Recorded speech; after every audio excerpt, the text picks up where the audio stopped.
आज के इस वीडियो में सामान्य ज्ञान का 8वां भाग लेके आ रहे हैं और यह आपके हाई लेवल एग्जाम के लिए बेहद फायदेमंद होगा। अगर आप चाहते हैं इस वीडियो का पीडीएफ डाउनलोड करना तो इस ऐप पे जाके आप इसका पीडीएफ डाउनलोड कर सकते हैं और यहाँ पर आप इसे इंग्लिश में भी पढ़ पाएंगे। यानी कि जो इंग्लिश मीडियम वाले स्टूडेंट है वो भी ऐप पे जाकर के इसे इंग्लिश में पढ़ सकते हैं सेम टू सेम। ऐप का लिंक आपको वीडियो के डिस्क्रिप्शन में और पहले कमेंट बॉक्स में मिल जाएगा। इस वीडियो को लाइक करने के साथ चैनल को जरूर सब्सक्राइब करें, उसके बाद बेल आइकन दबाएं, उसमें ऑल सेलेक्ट करें इसी तरह की बेहतरीन वीडियो सबसे पहले पाने के लिए। शुरू करते हैं। देखिए, इससे पहले जो भी वीडियो अपलोड थी आपने देखा उसमें हिस्ट्री था, लेकिन यहाँ से हम पॉलिटी शुरू कर रहे हैं। क्वेश्चन है कि भारतीय विधान परिषद को बजट पे बहस करने की शक्ति कब प्रदान की गई। देखिए, होता क्या है कि जब यहाँ पे ईस्ट इंडिया कंपनी रूल करने आई 1613 के आसपास, तब ये एक व्यापारी कंपनी थी, केवल यहाँ पे व्यापार कर रही थी। बाद में जब ये एक के बाद एक युद्ध जीतते गए तब यहाँ पे ये राजा बन के उभरे। जब ये राजा बन गए, जब यहाँ पे ये रूल करने लगे तो कुछ दिन के बाद ईस्ट इंडिया कंपनी को हटा दिया गया था। कारण ये था 1857 की क्रांति। 1857 की क्रांति के बाद ये निर्णय लिया गया कि अब ईस्ट इंडिया कंपनी भारत में रूल नहीं करेगी। ईस्ट इंडिया कंपनी को हटा करके ब्रिटेन की संसद को सीधे पावर दिया गया। मतलब कि ये हुआ कि जो भी कानून बनेगा ब्रिटेन की संसद में बनेगा और उस कानून को यहाँ पे पारित मतलब कि जमीन पे उतारा जाएगा।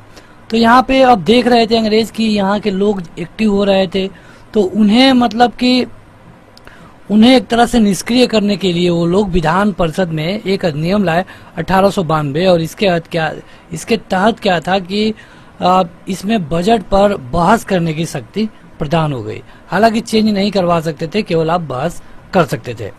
अगला है कि कलकत्ता में सर्वोच्च न्यायालय की स्थापना का प्रावधान किया गया था कब। ये है रेगुलेटिंग एक्ट 1773।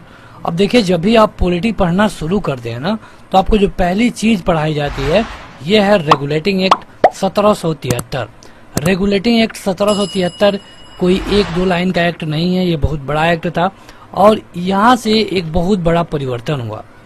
इसकी जरूरत इसलिए पड़ी क्योंकि अब यहाँ पे एक तरह से कंपनी जो रूल कर रही थी उसमें भ्रष्टाचार बहुत हो गया था। ईस्ट इंडिया कंपनी की बात कर रहे हैं, यहाँ पे भ्रष्टाचार बहुत ज्यादा हो गया था और यहाँ पे सरकार चलाने के लिए भी पैसे की आवश्यकता हो गई थी। इसीलिए इस एक्ट को लाया गया जिसका नाम रखा गया रेगुलेटिंग एक्ट। समय था 1773। इसी रेगुलेटिंग एक्ट में भारत में एक सुप्रीम कोर्ट की स्थापना की जाती है और इस सुप्रीम कोर्ट से अगर आपका कोई फैसला नहीं हो पाता है या फिर अपील करना चाहते हैं तब आपको लंदन में जाके अपील करना होता था। तो ये था रेगुलेटिंग एक्ट 1773। यहाँ पे कई मतलब कि सुप्रीम कोर्ट बनाया गया। इसमें जो मुख्य न्यायाधीश थे उनका नाम था सर एलिजा नाम था, इम्पे, बस लॉर्ड इम्पे आपको मिलता है। इसके अलावा 3 जज और थे, यानी कुल मिला के 4 जज थे, तो ये भी आप जरूर याद रखिए। भारत में संघीय न्यायालय की स्थापना कब की गई।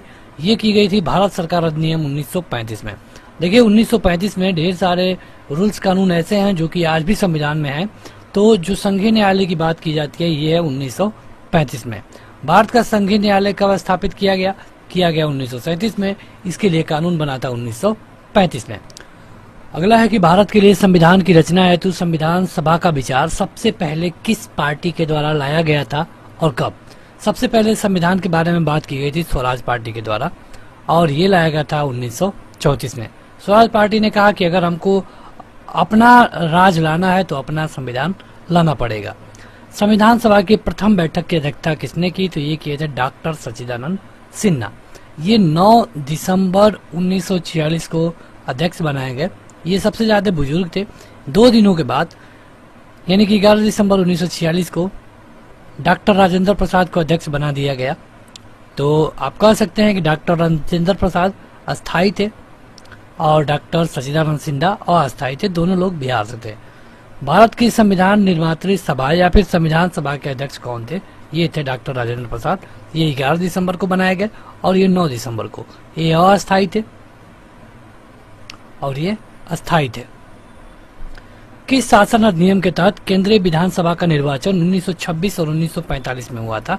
यह है शासन अधिनियम 1919।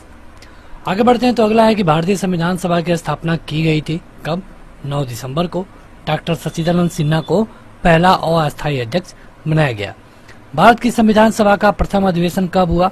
ये हुआ था 9 दिसंबर को ही। दूसरा अधिवेशन 11 दिसंबर को होता है।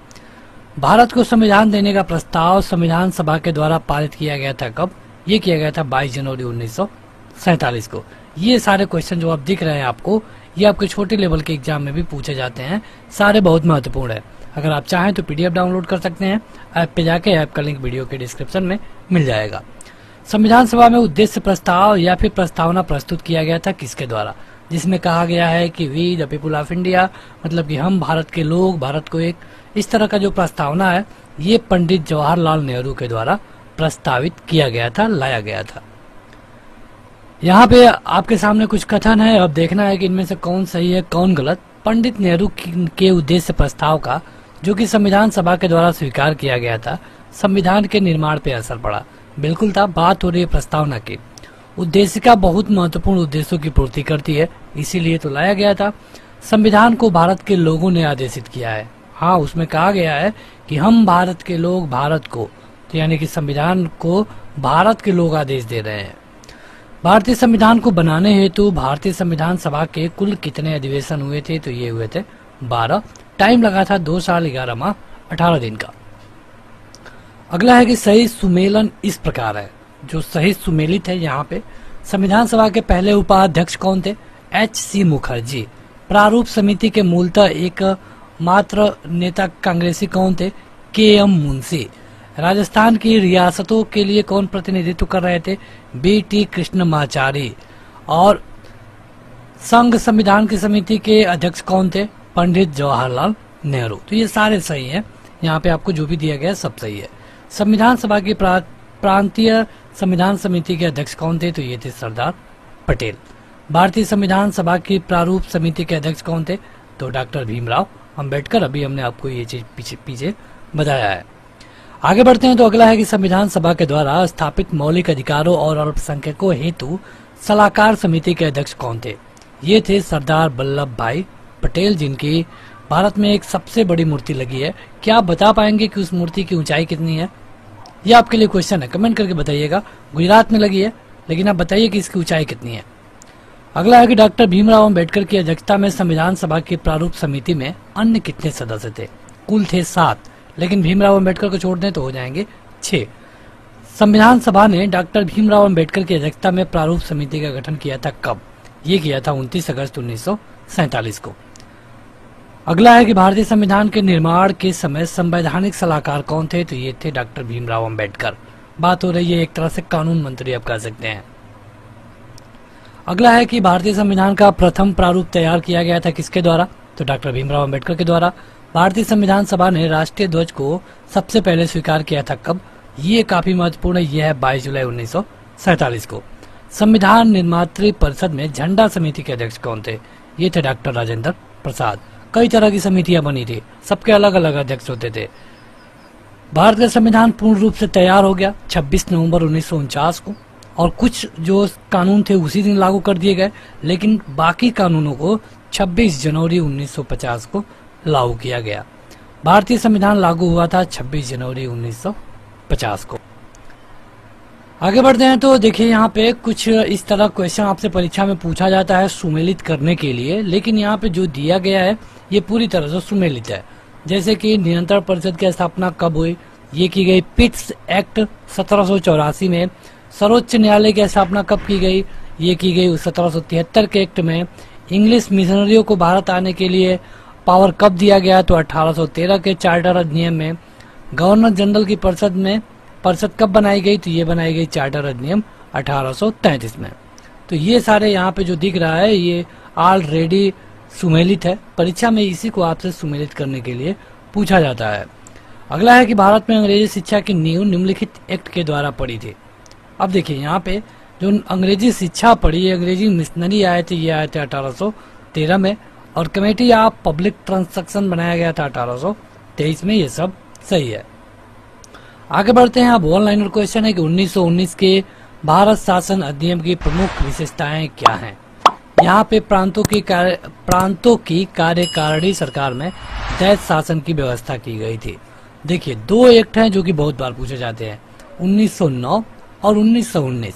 1919 में जो अधिनियम लाया गया तो यहाँ पे दो लेयर पे सरकार की व्यवस्था की गई, जैसे कि आज होता है, एक होता है राज्य स्तर पे और एक होता है स्टेट लेवल पे। तो इसी तरह का सिस्टम लगाया गया 1919 में। वैसे अंग्रेज 1909 से ही सबको अलग अलग बांटना शुरू कर दिए थे, दलितों के लिए अलग, मुस्लिमों के लिए अलग, सिखों के लिए अलग। जो बाकी रह गए उनको 1919 में वो बांट दिए। अगला है कि ब्रिटिश संसद ने चाय और चीन के साथ व्यापार को छोड़कर ईस्ट इंडिया कंपनी के भारत के साथ व्यापारिक एकाधिकार को समाप्त कर दिया। किस एक्ट के द्वारा? ये था 1813 के चार्टर अधिनियम के द्वारा।